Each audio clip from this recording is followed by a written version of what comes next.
Salve galera, aqui é o Dimitri e vocês estão no canal Nerdiocracia.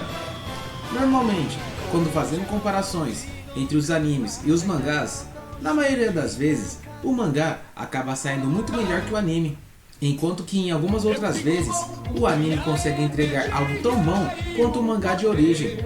Então sem mais delongas, só bora!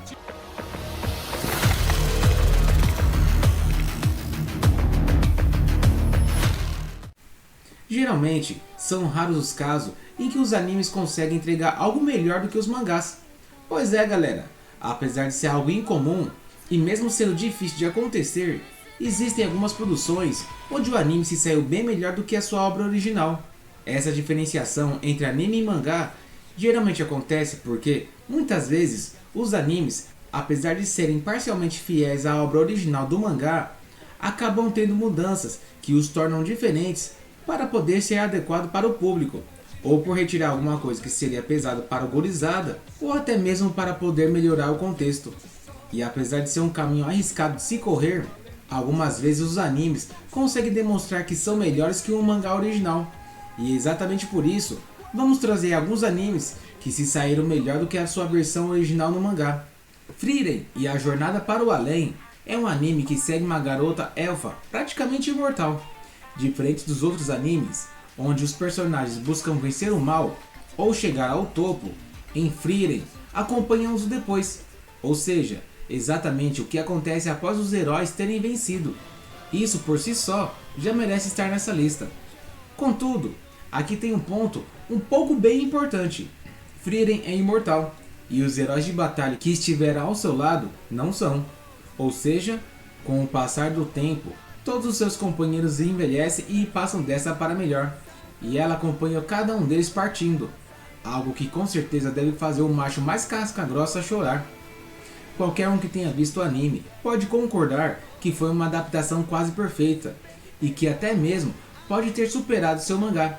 Onde o anime conseguiu brilhar foi no desenvolvimento de sua estética, que deu vida a um cenário primoroso, com muita atenção aos detalhes, e diferente do mangá, que se move em um ritmo um pouco mais lento. Outro fator que deixou o anime de Frieren melhor que o mangá foi as cenas de lutas, que com melhor coreografia, tornou-se uma atualização visual acima do que foi mostrado no mangá. JoJo's Bizarre Adventure é um anime popular que trouxe diversos personagens únicos, como Jotaro Kujo e Jill Brando, um vilão que basicamente nunca vimos algo semelhante antes. Originado do mangá, a natureza bizarra do anime, com um estilo de animação um pouco diferente, contribuíram para tornar uma obra muito melhor do que o mangá. JoJo's conta a história da família Joestar, uma família cujos vários membros descobrem que estão destinados a derrubar inimigos sobrenaturais, tais como Jill Brando, um vampiro semi-imortal, Yoshikage Kira, um serial killer, e Diavolo, um líder de gangue que usa poderes únicos. E assim, não podemos desmerecer o mangá de JoJo's, afinal ele é excelente, repleto com muita comédia e diálogos bombásticos. Contudo, quando pensamos em JoJo's, normalmente pensamos no anime e não no mangá. Mob Psycho 100 é uma animação de primeira linha, com algumas das melhores sequências de ação entre todos os animes. Além disso, o anime executa extremamente bem as cenas emocionais e toda a personalidade de Mob, que foi melhorada para tornar o personagem mais realista, dando um brilho especial para a obra. A história se desenrola em volta de Mob, um jovem que explodirá se sua capacidade emocional chegar ao 100%. Esse jovem, com poderes psíquicos, ganha um apelido de Mob, pois ele não se destaca entre as outras pessoas, por isso o seu nome, o qual contém várias traduções. Ele contém seus poderes psíquicos para que possa viver normalmente. Porém, se o seu nível emocional chegar a 100%, sua emoção mais dominante no instante irá sobrecarregar o seu corpo inteiro. Estas emoções podem ser ditas como estresse, raiva, pavor, dentre vários outros, dependendo da situação do seu dia a dia. Parasite The Maxim é um anime e mangá de terror psicológico. Ele é uma adaptação completa do material de origem, seguindo em grande parte o mesmo ritmo do mangá, com quase nenhuma alteração.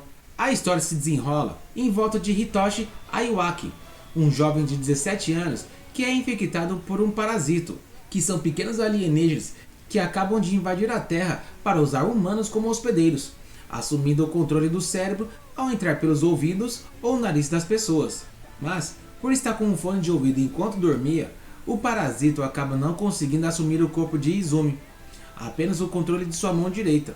E assim, descobrindo que seu intelecto está separado do parasito Mig, os dois precisam lidar juntos em uma nova convivência, que aos poucos vai se tornando mais estranha a amizade.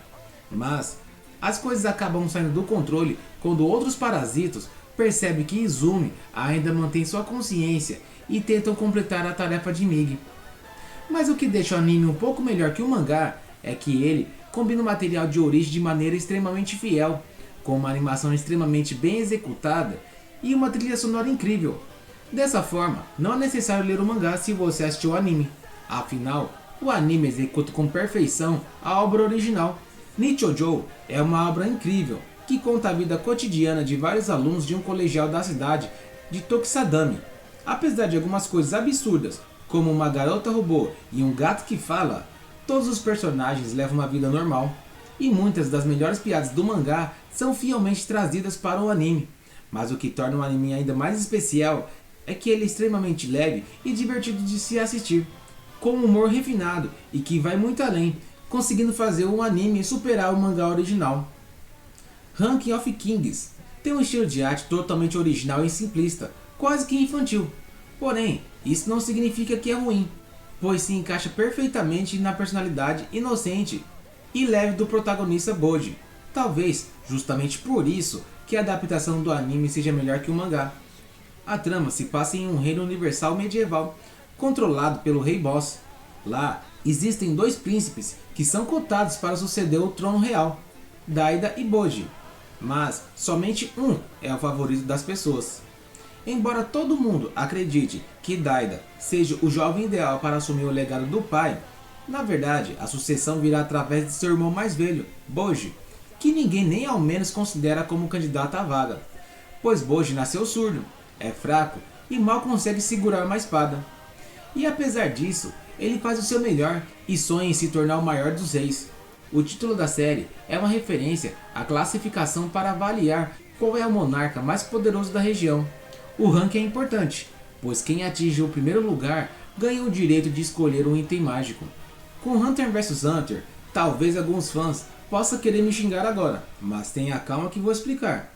Hunter vs Hunter, inegavelmente, é um dos melhores mangás shonen de todos os tempos, mas infelizmente devido aos problemas de saúde do seu criador, Yoshiro Togashi, ocasionalmente ele apresentou uma arte inacabada ou mesmo apressada. Claro que nos lançamentos de volume isso frequentemente acontece, mas essa falha do mangá é algo que o anime de 2011 foi totalmente capaz de evitar, já que toda a história que o anime adaptou estava completa. 12 anos antes da história, Gigan Freaks deixou seu filho Gon nas mãos de seu tio Mito, e Gon sempre acreditou que seus pais tinham morrido. E um dia, graças ao aprendiz de seu pai, ele descobre que seu pai ainda está vivo e se tornou um dos melhores Hunters, que são indivíduos de elite e licenciados para rastrear tesouros secretos, animais exóticos e até mesmo outros indivíduos. E motivado por essa revelação, Gon decide sair de casa e entrar no Exame Hunter, que tem uma série de desafios que buscam testar suas habilidades, como o de sobrevivência e o de trabalho em equipe de seus participantes. Attack on Titan é uma obra escrita por Hajime Isayama, que é um verdadeiro mestre de criar reviravoltas no mangá. Contudo, os primeiros capítulos do mangá acabaram deixando muito a desejar, com os primeiros arcos sendo apenas desenhos bem básicos. E assim, para se protegerem dos titãs, seres enormes com aparência humana e cuja existência se resume a comer pessoas, a humanidade construiu enormes muralhas de 50 metros e se abrigou dentro delas. Houve cerca de um século de paz, até que de repente, no distrito de Shiganshina, um titã de tamanho colossal, jamais visto, apareceu. Eren Yeager, Mikasa Arkeman, que é a sua irmã adotiva, e seu amigo de infância, Armin Arlette, testemunham o aparecimento desse titã colossal de 60 metros, que abre uma brecha na muralha de Maria com apenas um chute. Os titãs em seguida invadem a cidade e fazem uma carnificina. Outro titã, com uma couraça dura e cerca de 15 metros, que ficou mais tarde conhecido como Titã Blindado, rompe as barreiras de outra muralha, fazendo com que o território humano fosse reduzido. E no meio desse ataque, Eren e Mikasa são salvos por Hannes, e enquanto fogem, Eren assiste sua própria mãe ser devorada por um titã. Traumatizado, o garoto decide se vingar e matar todos os titãs da Terra. E para cumprir sua promessa, ele entra para a tropa de exploração junto com Mikasa e Armin. E quando o estúdio WIT encabeçou o projeto, ele transformou o material de origem em um verdadeiro espetáculo visual e extremamente bem produzido.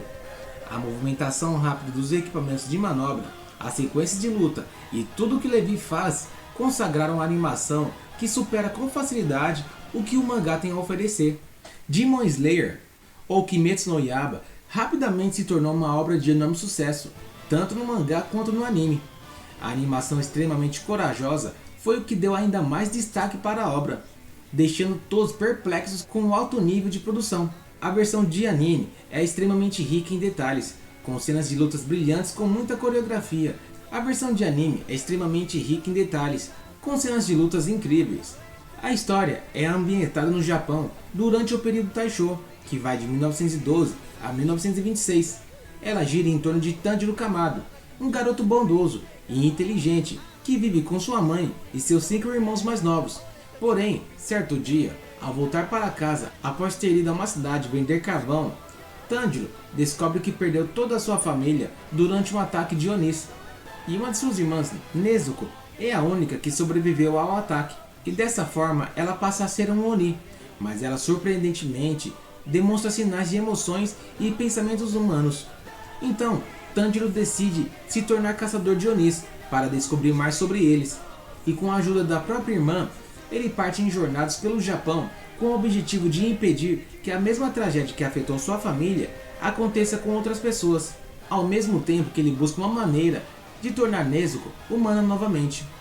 Embora o mangá seja realmente muito bom, foi o anime quem deu vida a todos os elementos e popularidade para a obra, elevando o nível para um patamar completamente maior.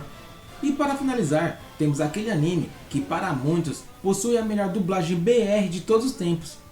Talvez um exemplo perfeito de anime que seja melhor que o mangá é Yu Yu Hakusho, que pega todo o material de origem e aperfeiçoa com altíssima qualidade. Junto com um começo extremamente forte, o anime conclui com um alto nível de satisfação, mesmo que o arco final tenha sido um tanto quanto apressado. As vantagens do anime não param por aí, já que a animação é consistente e bem executada, um pouco diferente da arte irregular do mangá, fora que a dublagem em português, que facilmente é uma das melhores, ou se não, a melhor de todos os tempos. Yu Yu Hakusho segue a história de Yusuke Urameshi, um delinquente que num ato de altruísmo inesperado por ele mesmo e pelo resto do mundo, é atropelado por um carro e morto, em uma tentativa de salvar um garotinho. Seu fantasma é recebido por Botan, que se apresenta como a navegante do rio Sanzo, que transporta as almas para o submundo ou mundo espiritual, onde elas podem ser julgadas pela vida após a morte. Botan informa a Yusuke que seu ato pegou até mesmo o submundo de surpresa e que ainda não havia um lugar feito para ele, seja no céu ou no inferno. Assim, Koenma, filho do governante Enma, oferece a Yusuke uma chance de retornar ao seu corpo através de uma série de testes. Yusuke consegue voltar à vida com a ajuda de seus amigos Keiko Yukimura e Kazuma Kuwabara, que até então era apresentado como inimigo de Urameshi.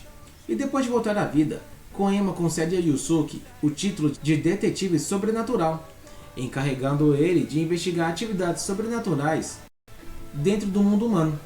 E daí pra frente é só alegria e curtir essa obra incrível. Embora a arte seja simples e possa até mesmo parecer feia ou estranha no mangá, ela se transforma em quadros lindos no anime. Isso sem mencionar cenas de luta, que transformam algumas batalhas em algo simplesmente sensacional, garantindo assim um grande abismo de diferença entre a qualidade do mangá e o anime. Então é isso, galera, espero que tenham gostado, obrigado pela atenção e até a próxima.